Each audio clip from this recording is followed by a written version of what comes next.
First మనము testing చేసేటప్పుడు series connection ఇలా తీసుకొని టెస్ట్ ల్యాంప్ని టెస్ట్ చేసుకోవాలి. టెస్ట్ చేసుకున్న తర్వాత ఇప్పుడు మనము సింక్రోనస్ మోటార్ని టెస్ట్ చేయబోతున్నాం.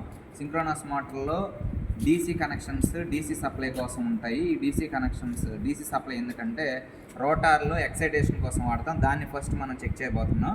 సో ఇక్కడ చూస్తే కనుక డీసీ సప్లైకి సంబంధించి డిమ్గా వెలుగుతుంది చూడండి. ఆ వైండింగ్ ఎక్కువ ఉంటే కనుక అది డిమ్గా వెలుగుతుంది. వోల్టేజ్ డ్రాప్ దానికి తక్కువ, ఆ వైండింగ్ ఎక్కువ వెళ్తుంది కాబట్టి అది డిమ్గా వెలుగుతుంది.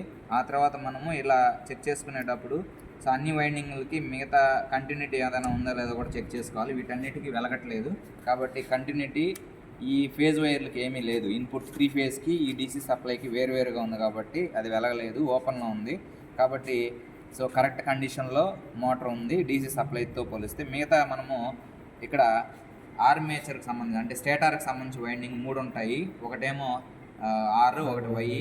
సో ఇక్కడ ఏమంటే ఆర్ బీని కూడా మనం చెక్ చేస్తున్నాం, అలాగే వై బీని కూడా చెక్ చేస్తున్నాం. అన్ని కంటిన్యూటీలో స్టార్లో న్యూట్రల్స్ అన్నీ కనెక్ట్ అయి ఉంటాయి. మీన్స్ అన్ని ఫినిషింగ్ ఎండ్లు అన్నీ ఒకవైపు కనెక్ట్ చేసి స్టార్ కనెక్షన్ తీసుకున్నారు కాబట్టి ఇక్కడ కంటిన్యూటీ మనకు వస్తుంది చూడవచ్చు ఇక్కడ.